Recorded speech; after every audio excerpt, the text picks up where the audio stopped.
right now is my conversation with Chaz August, part 2. Enjoy. The Okay. one other thing that in that same realm, I do a thing with couples, and for if any Mhm. couples are listening to this, um, where I ask each of them to uh, close their eyes and remember a time that they knew for sure they were in love with this partner. Just come back to just remember a time that you were absolutely sure, even if that's been rocked, even if you doubt it now, even if some things have happened, just see if you can get yourself to a moment. And when you really can get to that moment from that place, I want you to write a letter Mm. to yourself, not to Mm. her, to yourself. Mhm. Write a letter to yourself about how you knew you were in love, about how important the love was to you, about what you dreamed of, what you hoped for, about what you really saw in this partner, okay? And then write a second letter to your partner, Okay. okay? The the letter for you is for those days when you lose it, when you just can't find the love.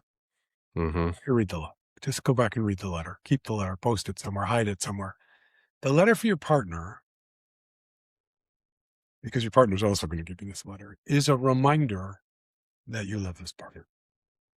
Mm. It's a reminder of really what you're trying to build and what you're investing and what you're hoping for and what you're dreaming for.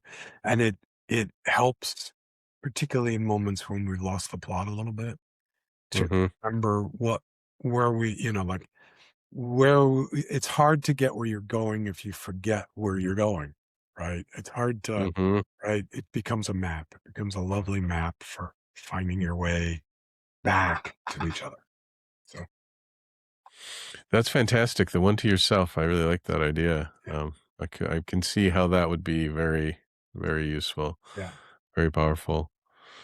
Yeah, I think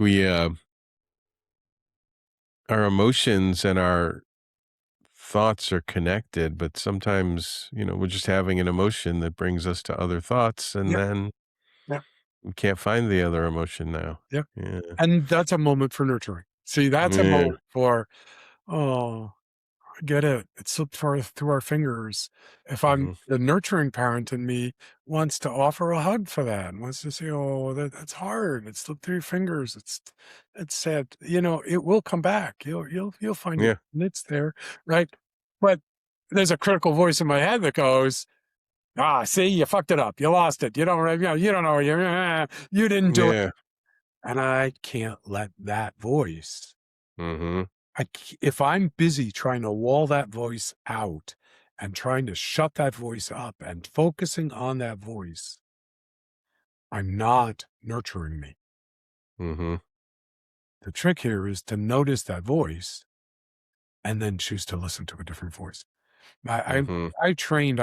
I learned most of my workshop skills from a guy named Stan Dale, who is Mhm. founder of the Human Awareness Institute. And Stan used to talk, he used to talk about, it's sort of like the radio. For those of us who maybe have never seen one, used to be car radios had buttons that you could switch which station you were listening to. So basically, or think of it as well, it works best as a car radio analogy. So just they used to have buttons, and so you press button Mhm. A and you listen to this station. You press it, okay. And when a song came on, and you didn't like that song, or when they went to the news and you wanted to listen to music, or when you were tired of listening to rock and roll and you wanted to listen to classical, any number of reasons, you would just press a button and it would immediately switch to the next station. Mhm. Stan talked about, we have cultivated a radio station inside our head that's kind of K-fuck. It's all the criticism and all the crap and all the things that are wrong with us. And we need to develop a second station, for lack of a better term, K-love. Yeah. And then when we're listening to the one we don't wanna listen to, change the channel. You don't have to Mhm. blow up the station, you don't have to argue with the station, you don't have to send a nasty letter to the station, just change the channel. And so that's really what this is about. It's about building up that alternate channel, Mhm. that I can stop listening to the criticism and focus my attention on the nurture. Mhm. And like all things, it takes practice. You know, Yeah. I'll do it well, not so well. Sometimes I'll do it too late. Sometimes, you know, it takes practice, you know, over time you get better and better at it. You can't listen to that voice inside your head the first time you don't do it right that tells you, see, this doesn't work. Yeah, yeah, okay. Mhm. The critical parent voice again, you know, right? Mhm. It's- Yeah, and the more you focus on the, new channel, the more time you'll spend there. Yeah. Yeah. And the Yeah. easier it will be to find it. Yeah. Yeah. With yourself, Fantastic. with others. That's the thing. As you cultivate that voice, you notice, then that's the voice you often want to speak to your friends in. That's the voice you want to speak to your coworkers in, your employees in, right? It turns out that nurturing voice is a much sorry, that nurturing voice is a much better place to be. So Mhm. yeah. Yeah, much better. I found that, w once you have more of that voice, then more people will wanna be around you. Yes. And you'll want to be around you. Yeah. Yeah. More to the point. Yeah. Yeah. Yeah. Yeah. Yeah. Uh, so switch gears a little bit.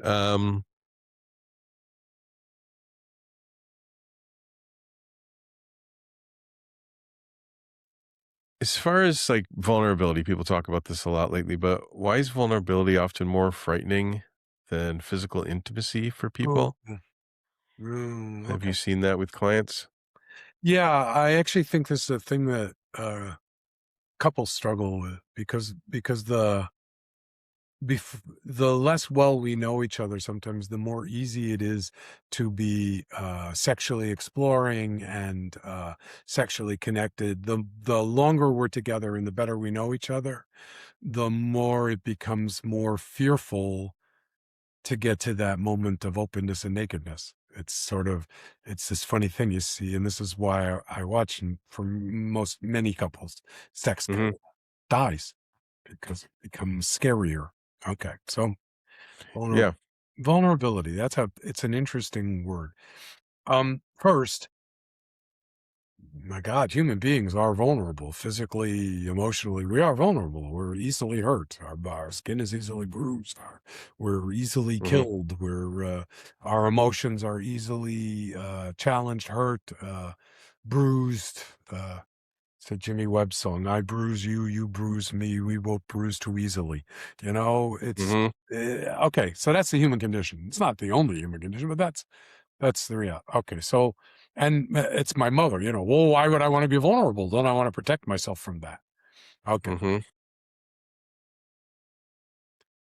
yeah. And the thing is that everything that has a benefit has a cost, and everything that has, you know, like so. So yeah, I can. What most of us do as we grow is we develop defenses to protect us from feeling so helpless and vulnerable. Uh, it's particularly easy to see sort of in my own childhood because I came from an abusive household. So, you know, my dad beat me. He beat me with the hands. He beat me with belts. He beat me with fists. You know, it is what it is. And the repercussions of that was sort of but having to develop the ability to withstand this without it feeling like it was crushing me. So Hmm. I learned in a way to be invulnerable. And when I learned it well enough, then my father stopped getting any satisfaction out of hitting me and just ignored me for the rest of the time. Okay. Eh, we develop shells.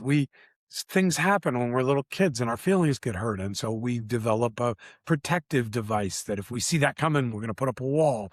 We won't, our first love leaves us or we leave them or they cheat on us and we put up a wall. We think that best thing we can do if from pain is to create a wall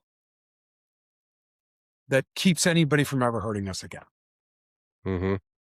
I completely get there's nothing, you know, you can't really say to a little kid, "Well, just don't do that." Right? That's gonna have repercussions. No. Like, just don't do that. That's can't happen. We're going to do this. We're gonna build up walls.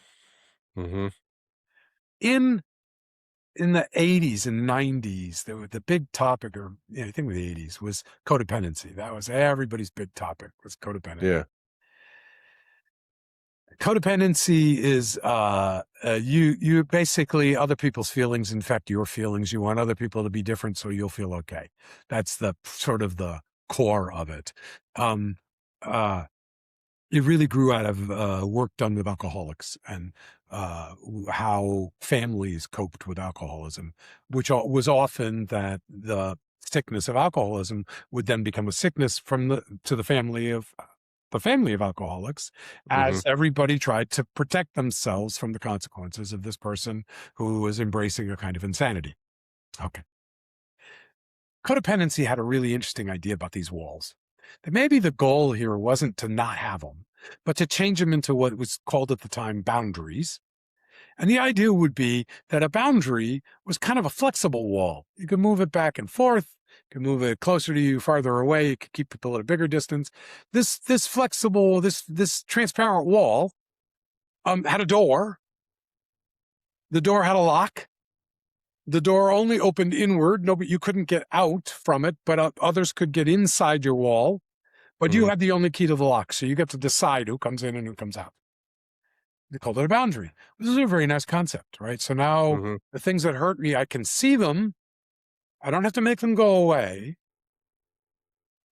As I feel safer, I can let it become closer, but I don't really have to let it in so much that it's going to hurt me. I just Mhm. love that concept. I love this concept. Yeah. Boundary. Yeah. Okay.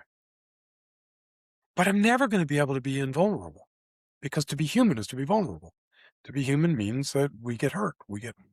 And there's these Buddhist teachers that keep telling me, Mhm. God love them, Han, the Dalai Lama, there's these Buddhist teachers that keep saying, Sherry Huber keeps saying to me, yes, but your vulnerability is your strength. Your vulnerability, your potency is going to come from your vulnerability. It's not going to come because you can't be invulnerable. It's going to be your ability to embrace that we are vulnerable and that things hurt and that we are fragile, and that when we can be okay with that, then we stop pushing people away. We can just be okay with the reality of it is to be human is to be vulnerable. So Mhm.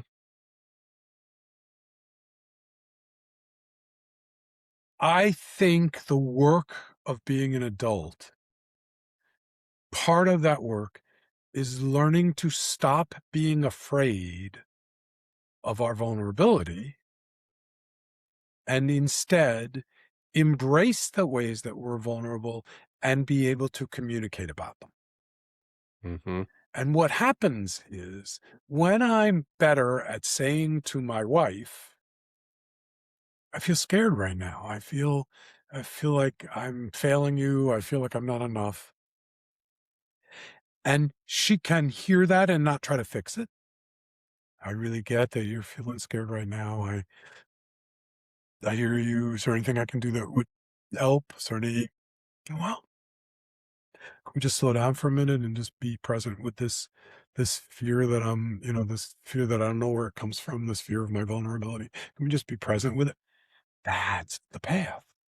The more we're together, the more vulnerable I am, because the more she can see into me, the less I'm performing, the less I'm being run by hormones and by testosterone, the more that's been mixed in with long-term relationship and lots of life experiences. It Vulnerability becomes an opportunity for deep communication Mhm. and deep acceptance.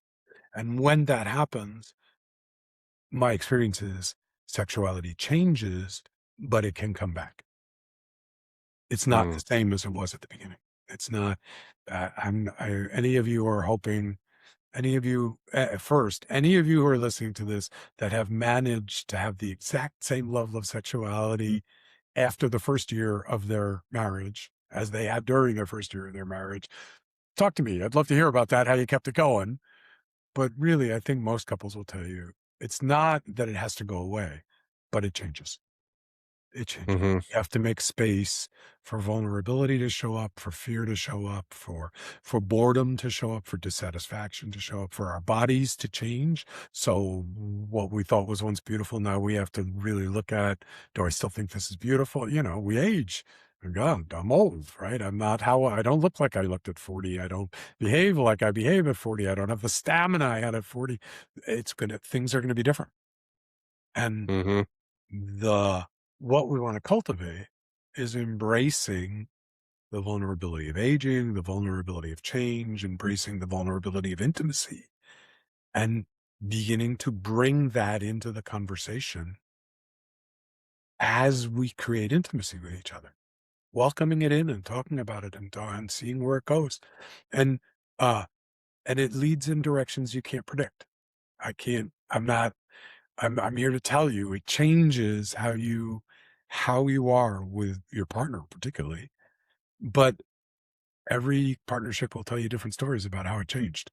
For some, it Mhm. got better. For some, sex turned into something else. For some, things got introduced that weren't there before. For some, everybody, as we talk about this, we find we have a set of needs that aren't all satisfied by the same thing. So I don't know. Is that sort of the answer what you asked? Yeah, it must. Yeah, everything you said was great. I found that well, I'm not gonna speak for clients, I'll just for myself. The closer I get to somebody, the more shy I become, Yeah. Yeah. which is it's a really kind of paradoxical thing. Yeah. It seems, Yeah. Yeah. it's I not think common sense. I think we're Um, just afraid if we're seen so deeply, maybe that will give them the material to have them hurt us. yeah. And so we need to talk about that and feel it and be Mhm, in it and be in the sadness of it. I think this is sometimes where our that remember I said parent, adult, child. This is sometimes where our child shows up. We need to be mhm, able to be little kids together in this very adult moment. We need to be in our little kid fear and be. mhm, Jerry Garcia said, "We're all just lost children helping each other find their way home." You know, mm, this is mhm, part of what that is, right? This is that, yeah. You feel that shyness, and now if you can let your mhm, partner feel that shyness, the 2 of you together hold hands in the shyness. And mhm, you be in the giggle of it and the silliness of it and the, "This is ridiculous. Why are we feeling this now?" But here we are feeling this, and in the mm. accepting of it and the honoring of it, something moves and changes. Yeah, it does, and I've seen then when you do that, when you share, at least through my experience, when I become more vulnerable, then generally the person I'm with will become more attracted to me. So, like, the vulnerability itself is an attraction. Yes. Yes, nobody really wants to have sex with somebody who's invulnerable because that person can hurt us and they won't be hurt. Mhm. I don't really wanna be with somebody who's really sort of mastered not feeling pain because they're not really gonna be sensitive to my pain. Yeah. Yeah. So, yeah. Yeah, vulnerability is the path. Most of the great wisdom teachings, they don't always use the same term, but for most of the great wisdom teachings, vulnerability, humility, uh, the learning how small you really are and the living from that place is the path to wisdom. I've seen people really talk about authenticity a lot, and at least in the circles I'm in, and I've seen confusion in that area where people believe that to be authentic is just to do whatever comes up. I kind of see it as you can tell me what your belief on this is that in order for at least I look at this myself this way, in order for me to really be authentic, I have first have to go through a journey and figure out who I am to be able to then share that thing, which I can't share if I don't know what it is. So, It's an interesting word, authenticity. mhm, There are, there are these words we use in English, and I'm not sure. Okay. There's a term, there's a word, a shibboleth. A shibboleth Mm. is a word that when you use it, it tells other people you're part of the club. Mhm. People you it's like a code word that lets people know Yeah. you're and my experience of the word authenticity is it's a shibboleth to let people know that you're not a pig. You're one of those males that's working on intimacy and the rubber Mm. ply work, right? It's kind of a code word. See, I'm working on that. I'm working on getting rid of Okay. toxic masculinity. I don't really know what it means. I My father was a drunk. He was as Mm. authentic a drunk as you're ever going to meet. Man, he had mastered the authenticity of drunkenness. That guy, like, you know what I mean? Like, what does it mean exactly? What is Yeah. right? So, one of the things I like to look at with with any of these terms where I think we all know what we're saying, but I don't know, Mhm. we all mean the same thing. I like to try Yeah. to unpack them. So, when I talk about authenticity, what I think I'm looking for in myself and looking for others is seeing if there's behaviors I'm doing which are masking some deeper truth about myself from Mhm. others. And authenticity is the willingness to look at that mask and remove that mask and show what's under it. Mhm. Okay. So first you have to see the mask. People Yeah. who don't see the mask are being authentic because they don't see the mask, so they think they're exposing whatever is there. It's Yeah. tricky term, right? It's a Yeah. Yeah. so I agree. I'm laughing because Mel Brooks famously said, I love this. Mm. They were asking him about some actor that he'd hired, and he was talking about how authentic the actor was. And Mel Brooks said, authenticity, man, once you can fake that, you really got it. Like there's some truth in this that there's Yeah. formative authenticity that we're chasing. Like, can I just, how do I'll be authentic. I'm going to step into it. I'm chasing this performance. Authenticity is Mm. noticing the masks and doing our best to expose what's under the mask. Mhm. We're going to be doing it well some days. We're going to be doing it not so well other days. One of the Mhm. most authentic things that I can do is sometimes say to my partner or say to people I'm with, I don't really know how to get behind. I don't really know what's behind this mask. I've worn this mask so long that I don't really know. Is this me or is this a mask? And I don't really know how to take it off. I can understand if you're seeing it and bumping into it. That's authentic. Mhm. That's authentic. We're not many of the masks that I wear. Look, I was getting beaten on a pretty regular basis. I think it was okay that I developed a mask. I think it was okay that I developed an inauthentic self to protect the part of me that I could protect. Mhm. And I think the fact that I've then struggled all my adult life to try to climb out of that box, okay, that's too bad. Wish it wasn't so, but great. That's my work here on the planet. My work here on the planet is to think I got there and then realize, oh, there's a mask under that mask, and there's a mask under that mask. And my work is to just keep, I guess authenticity is one of those things I keep moving towards, Mhm. recognizing that I will periodically think I'm there and then realize there's no there there. There's just it's an onion and I can just keep taking another layer off the onion. You Yeah. and yeah, so that's what I think about that. Absolutely. I think most things are that way Yeah, because we're humans, so all our different journeys are yeah. Well, and life is the definitely. journey. There is no Yeah. there there. There's no so this is okay. So this is the other thing our critical parent does to us. We Yeah. imagine an us that's not us, that's a better us. And then Yeah. compare that better us to the us that is. And then we criticize ourselves because we're not that better us that we made up. That we made up because it's not us. It's this better us. And then we criticize ourselves because we're not that better us. And that loop, and men, women, everybody I meet Wow. has some version of this loop. I should be. I should be more compassionate. I should be more loving. I should be kinder. I should give more to charity. I Mhm. should be better to my children. I should train my dog better. I've invented this me. It Mhm. isn't me. It's this invention based on me. And then I've compared me to this invention, and Gee, I'm not that invention. Oh, I'm so bad. Why aren't I that? Why can't I be that me I invent? And as I approach that, I just invent a better me. I just keep inventing a better me. It's important to really get authenticity can be this thing we're chasing that really we just made up.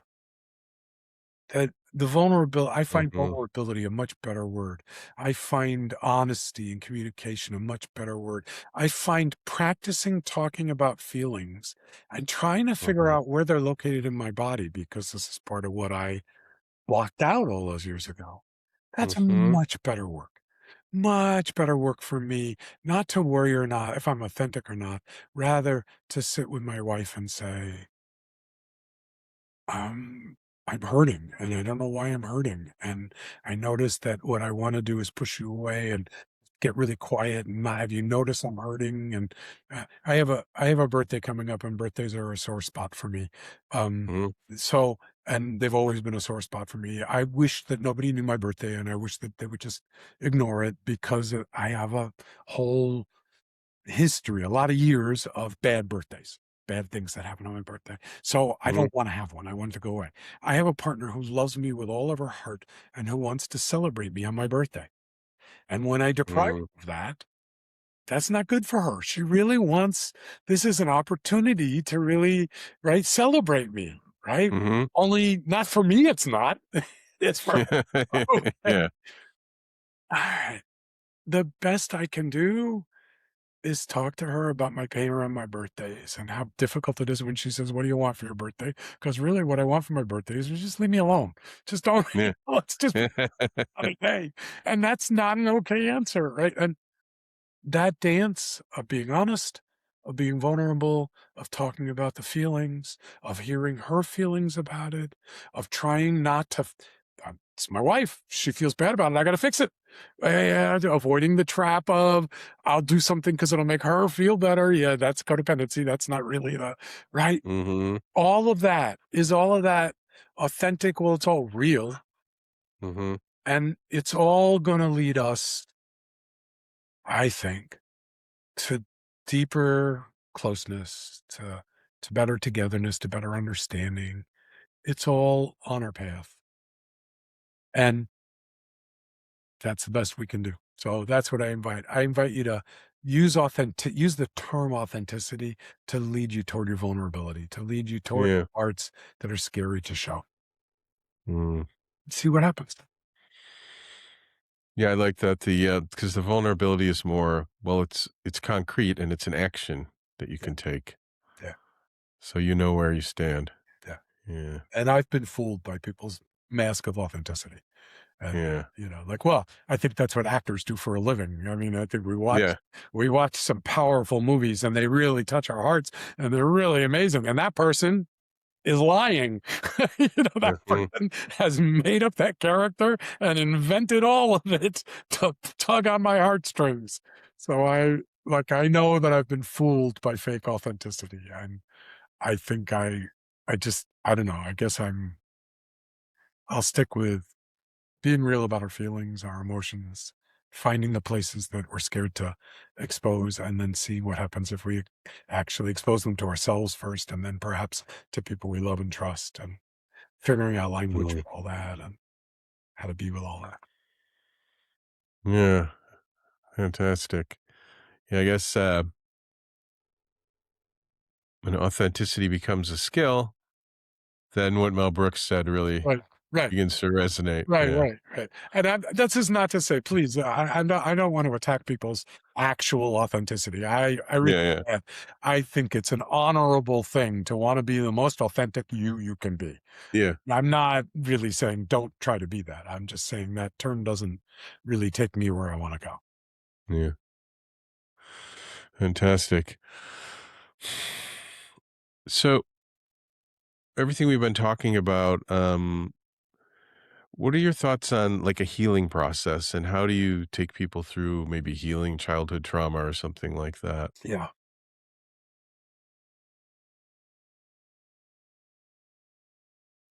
There's a there's a Zen Buddhist teacher I like. Her name is Sherry Huber, Huber. She's written Mhm. a series of lovely, lovely books uh, about the spiritual process, about moving towards the Buddha within you. She's Buddhist, so it's Buddha, but Yeah. it's a it's about uh, all the things we've been talking about, and it's about the Mhm. healing process. And at some point early in the series of books, she says a phrase, and then it keeps appearing and appearing and appearing and appearing and appearing. Embrace, accept, let go. That to me is a metaphor for the healing process. Mm. Embrace, accept, let go. First, I have to embrace that there is something to be healed. Mhm. I want to suggest if that metaphor doesn't work for you, don't worry about that. It's okay. That Mhm. healing work isn't the Mhm. work for you. It doesn't mean there isn't work for you. It's just that's not the way in for you. But if you feel, as I do, that uh there's a way life has bruised me, has damaged me, has hurt me. It was a rough start growing up in an alcoholic household. Um, Others have said to me that they think I have PTSD as a result of it. If you like terms, great. Mhm. It's fine. That term works, right? So Mhm. resonate with. I have some healing to do. So the first piece is that I spent most of my 20s and 30s and 40s trying to just block away all of the dysfunction of my childhood and invent a healthy me, invent a me that was healed. Mhm. And it turns out that process doesn't really work. That's where Robert Bly comes in. It's sort of like you've taken a part of you and it's like a raw piece of meat and you've thrown it in a burlap bag and you're dragging it around behind you and it started to rot and it stinks, but you're still dragging it around behind you and you can't let Mhm. go of it and you can't embrace it and you can't, that's okay. That's kind of what I did in my 20s and 30s. I just tried to hide it, push it away, just not Mhm. be my reality. So first, embracing. Mhm. Doing the various therapies that let me start to touch this, that let me start to really get that that hurt little boy is still inside me, that can see that behaviors that I think are perfectly logical are actually helping me hide from feelings that I'm afraid of, that can see that there is something, maybe broken isn't the right word, but certainly bruised, damaged, that needs Mhm. attention. So first I have to embrace that. I have to see it, embrace it, accept it. That's why I'm so into nurturing parent, right?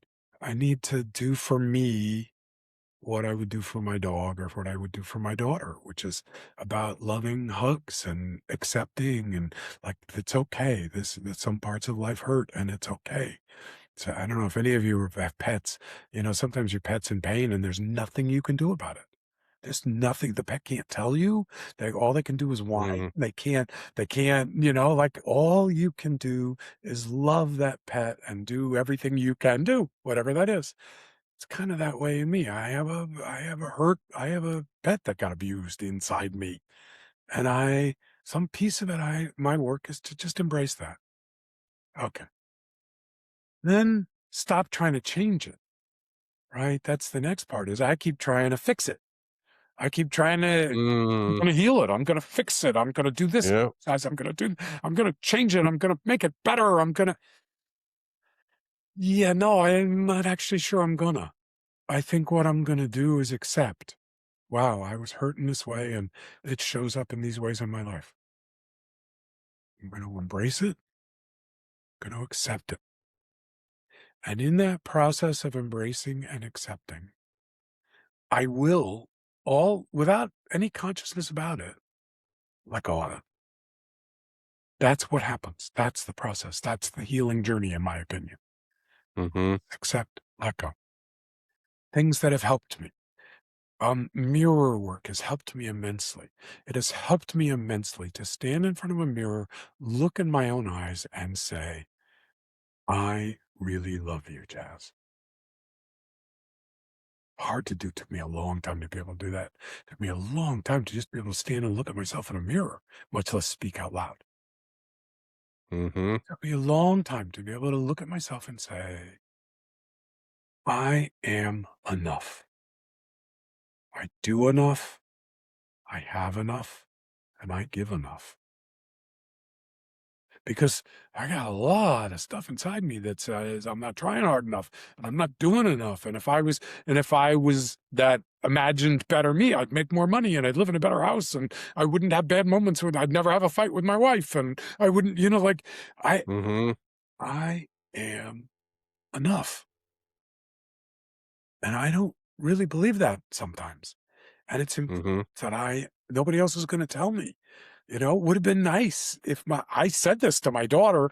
Would have been nice if my dad had at some point said to me, son, I believe in you. You are enough. All right. So I have to give this to me.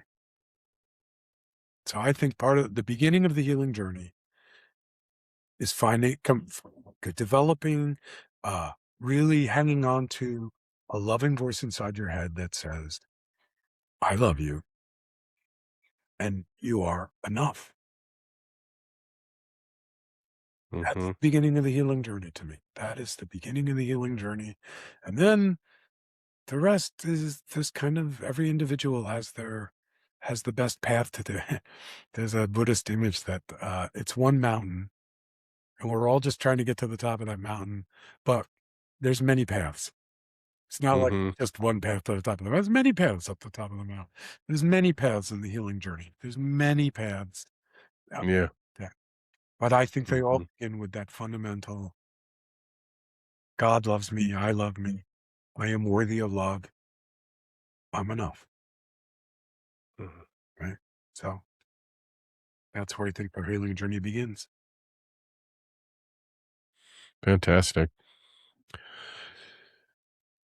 My next question that I was gonna ask is, what's a practice that people can begin today to create Uh, more There's love with lot themselves? there's lots of things people can do. I do like mirror work, and people Mhm. resist it, and people think it's a great idea, and then they don't do it, they don't but I really, really feel strongly that a great place to begin, is to Mhm. just confront yourself in the mirror and risk loving yourself as you are with no changes, no modifications, not because you did good makeup today, not because you like your hairdo, not because you think you lost weight or didn't lose weight, just to love yourself as you are is a profoundly life changing practice.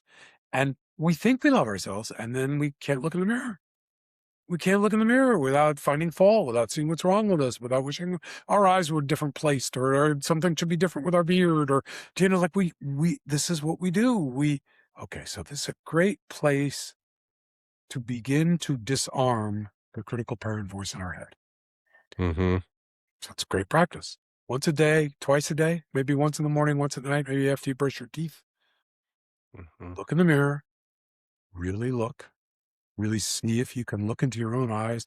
The Leonardo da Vinci said the eyes are the windows to the soul. At least I think Mhm. he said it, right? Look in your eyes and just see, can you let your eyes be windows to your soul? And then with all of the authenticity and honesty you can find, love yourself. I love you and your name. And we'll just start easy. If you haven't ever done that, start with that. Just once in the morning, once at night. It's a profound and powerful practice. Just a profound and powerful practice. Okay. Um, Other practices. Okay. Uh I think the world of a kind of meditation. But when I say meditation, everybody has all different ideas. So I just want to say sort of briefly what it is. There's a lovely Buddhist, there was a lovely Vietnamese Buddhist monk named Thich Nhat Hanh. Um, Great teacher, lovely, lovely guy. Mhm. Met him a few times, really sweet.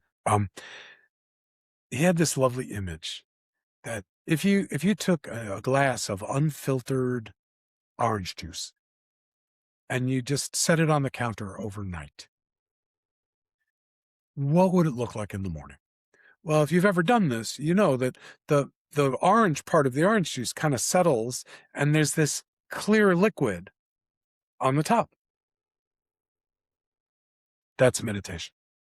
Meditation is sitting and letting all of the pulp settle to find just a little bit of clarity. Hmm. Meditation is stillness.